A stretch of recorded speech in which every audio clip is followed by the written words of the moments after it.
Gaya ng dating teammate na si Maylin Paat, hahampas na rin bilang import ng Nakhon Ratchasima QMINC VC sa 17th Women's Volleyball Thailand League or WTVL 2021-2022 si Premier Volleyball League star Aliona Denise Dindin Santiago Manabat.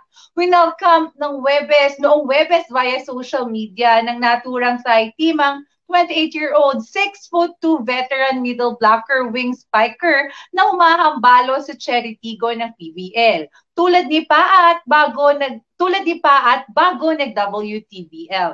Kahit binura ng Nakhon ang kanilang anunsyo Biyernes ng hapon, kinumpirma kinagabihan ni Crossovers team manager Ronald Di Maculangan sa Abante Tonight Sports via phone interview ang paghampas ng manlalaro. Ito na ang pangalawang international stint ni Manabat makaraan ang Torrey Arrows noong 2018 to 2019 at Kurobe Aqua Fairies noong 2019-2020 sa Japan V-League.